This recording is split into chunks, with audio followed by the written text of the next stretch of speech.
आज का ये वीडियो उनके लिए बनाया जा रहा है जो भगवान शिव और अर्जुन को बराबर के लेवल का योद्धा मानते हैं और उनके लिए इन दोनों में कोई भी भेद नहीं है। मैंने बहुत सारे यूट्यूब और इंस्टाग्राम के कमेंट सेक्शन पढ़े जिसमें लोग ये बोल रहे थे कि भाई अर्जुन ने अपने युद्ध कौशल से भगवान शिव तक को हरा दिया था और उनको संतुष्ट कर दिया था। संतुष्ट तक तो समझ में आता है, लेकिन ये बोल देना कि भगवान शिव भी अर्जुन को नहीं हरा पाए थे तो ये जरासर बेवकूफी वाला काम है, क्योंकि इस युद्ध में कुछ भी नहीं हुआ था। तो आखिर क्या हुआ था भगवान शिव और अर्जुन के युद्ध में, ये सारी चीजें आपको बताऊंगा। क्योंकि आज के समय में लोग बहुत ज्यादा गलत फहमियां पाल रहे हैं, तो भाई ये तो सेहत के लिए हानिकारक है। तो चलिए जानते हैं कि क्या अर्जुन ने सच में भगवान शिव को बराबरी की टक्कर दी थी। ये कहानी तब की है जब अर्जुन भगवान शिव से पाशुपतास्त्र पाने के लिए हिमालय की तरफ तपस्या करने के लिए जाते हैं। अब इस कहानी को दो लोगों ने बताया है, एक तो वैशंपायन जी ने और दूसरा खुद अर्जुन ने। लेकिन हम लोग बात करेंगे अर्जुन वाली स्टोरी की, क्योंकि अर्जुन ने इसको थोड़ा विस्तार पूर्वक में बताया है। अर्जुन ने महादेव की 5 महीने तक तपस्या की थी, जिसमें से दूसरे महीने में अर्जुन ने केवल जल पीकर भगवान शिव की तपस्या की थी और तीसरे महीने में बिना खाए पिए तपस्या की थी और चौथे महीने में अर्जुन ने हाथ ऊपर करके तपस्या की थी। फिर उसके बाद 5वें महीने के दूसरे दिन में भगवान शिव अर्जुन को दर्शन देते हैं। लेकिन ये अर्जुन के लिए आसान नहीं था। 5वें महीने के दूसरे दिन में ये हुआ, एक राक्षस था जो कि सुअर के वेश में अर्जुन को तपस्या करने में बहुत परेशान कर रहा था।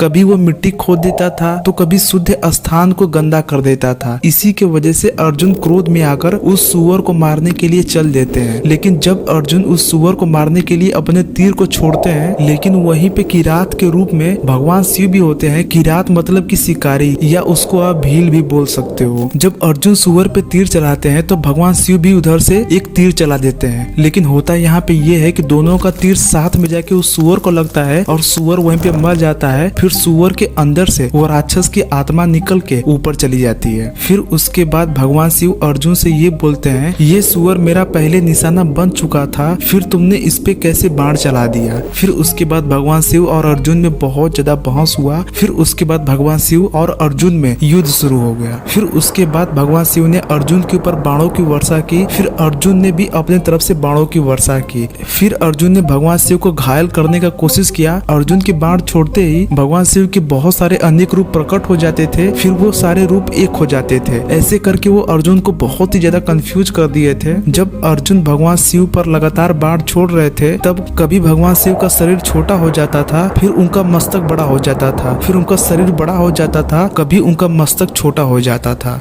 इतना सब करने के बाद भी अर्जुन उस किरात का वध नहीं कर पाया। फिर उसके बाद अर्जुन ने वैवा अस्त्र चलाया और इस अस्त्र को भी भगवान शिव निगल गए और इससे भी भगवान शिव का कुछ नहीं हो पाया। इसके बाद फिर अर्जुन ने बाणों का वर्षा किया, लेकिन फिर भी भगवान शिव के किरात रूप को कुछ भी नहीं हो पाया। फिर अर्जुन ने भगवान शिव पर 5 भयंकर दिव्यास्त्रों का प्रयोग किया, लेकिन इसका भी भगवान शिव पर कोई भी असर नहीं हुआ। फिर अर्जुन अपने सारे अस्त्रों को विफल पाकर अर्जुन ने ब्रह्मशिरा अस्त्र का प्रयोग किया, लेकिन इसके बावजूद भी भगवान शिव का अर्जुन कुछ भी नहीं उखाड़ पाया। और देखते ही देखते भगवान शिव ने ब्रह्मास्त्र को शांत भी कर दिया, लेकिन इससे अर्जुन का बहुत हालत खराब हो गया। फिर अर्जुन को भी धीरे धीरे समझ में आ गया कि उनके साथ तो कुछ तो गड़बड़ हो रहा है। फिर उसके बाद भी अर्जुन रुके नहीं, अपने सारे अस्त्र शस्त्र भगवान शिव पे चला दिए, लेकिन उसको भी भगवान शिव निगल गए। फिर उसके बाद अर्जुन के गांडीव को भी भगवान शिव निगल गए। जब भगवान शिव के किरात रूप ने जब अर्जुन का गांडीव भी अपने अंदर लीन कर लिया, तब अर्जुन हाथ में तलवार लेके उस किरात से लड़ने चले गए। लेकिन सोचने वाली बात यह है कि इसके बाद की स्टोरी अर्जुन ने युधिष्ठिर को नहीं बताया कि कैसे अर्जुन का वहाँ पे धुलाई हुआ, लेकिन इस चीज को वैशंपायन जी ने बताया है। तो उसके आगे की स्टोरी मैं वहाँ से कंटिन्यू करता हूँ। जब अर्जुन तलवार लेके भगवान शिव को मारने के लिए गए और अर्जुन ने अपने शरीर का जितना ताकत बचा था भगवान शिव के सर पे वार किया, लेकिन वो तलवार टकराते ही चूर चूर हो गया। अर्जुन का तलवार टूटने के बाद भी अर्जुन फिर पेड़ को उखाड़ के उस किरात के ऊपर फेंकने लगे। फिर उस किरात ने उस पेड़ को भी अपने अंदर ग्रहण कर लिया। फिर अर्जुन ने बहुत सारे पत्थर फेंके, उसको भी उस किरात ने अपने अंदर ग्रहण कर लिया। इतना सब करने के बाद भगवान शिव और अर्जुन में मल्ल युद्ध स्टार्ट हुआ। मल्ल युद्ध स्टार्ट होते ही भगवान शिव ने अर्जुन को बहुत सारे मुक्के मार के उनको पीड़ा दिया। फिर अर्जुन ने भी उस किरात को मारने की कोशिश की और इन दोनों में युद्ध 2 घड़ी तक चलता रहा। या सीधे सीधे भाषा में बोले तो भगवान शिव अर्जुन के साथ खेल रहे थे, उनके उनकी परीक्षा ले रहे थे। फिर उसके बाद भगवान शिव को लगा कि अब इस खेल को समाप्त करना चाहिए। तब भगवान शिव ने अपने अंगों से अर्जुन को दबाकर पीड़ा देने लगे और उनको खूब मारने पीटने लगे। और उसके बाद भी भगवान शिव नहीं रुके और अर्जुन को लगातार पीड़ा देने लगे। भगवान शिव ने अर्जुन को इतना तक मार दिया था कि मिट्टी और अर्जुन में कोई भी फर्क समझ में नहीं आ रहा था। जैसे कि एक मिट्टी का ढेला होता है ना, उस प्रकार से अर्जुन दिखने लगे थे। और इतना पीड़ा सहने के बाद अर्जुन 2 घड़ी तक वहीं पे बेहोश रह गए। 2 घड़ी के बाद जब अर्जुन को होश आया, उनका शरीर पूरा खून से भीगा हुआ था। फिर अर्जुन को भी ये समझ में आ गया कि ये किरात के रूप में कोई और नहीं बल्कि भगवान शिव ही है। फिर उसके बाद वो भगवान शिव के शरण में चले गए।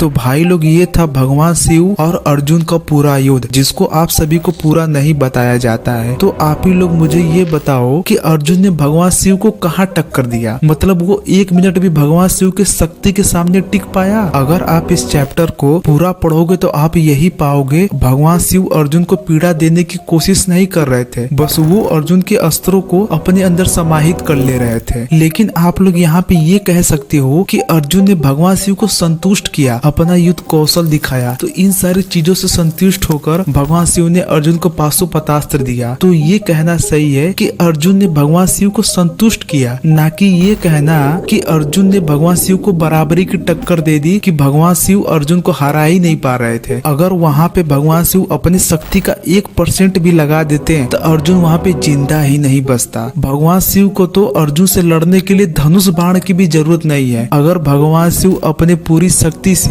एक उंगली भी अर्जुन पर रख देना तो अर्जुन 100 फुट नीचे धंस जाएगा। तो अब मुझे नहीं लगता कि इसके ऊपर ज्यादा बात करना चाहिए, क्योंकि भगवान शिव की शक्ति को हम सभी लोग जानते हैं। अब जो नहीं जानता है वो तो सबसे बड़ा मूर्ख है। और मुझे ये भी समझ में नहीं आता है कि इतना बेशरम लोग कहाँ से आ जाते हैं जो कि भगवान शिव और अर्जुन का कंपेयर करते हैं। अगर आप भगवान शिव का तुलना अर्जुन के साथ कर रहे हो तो एक तरीके से आप भगवान शिव का डिसरिस्पेक्ट कर रहे हो। तो ये सारी चीजें मत करो। अर्जुन को अगर कर्ण के साथ कंपेयर करना है तो वो आप लोग करिए, उसमें कोई दिक्कत नहीं है, लेकिन किसी भगवान से कंपेयर मत करिए। अर्जुन सही से कर्ण से ही नहीं लड़ पाए थे तो वो भगवान शिव से क्या ही लड़ेंगे। तो बस भाई लोग, आज की वीडियो में इतना ही। अगर वीडियो अच्छा लगा तो इस वीडियो को लाइक कर देना और चैनल को जरूर से सब्सक्राइब कर लेना।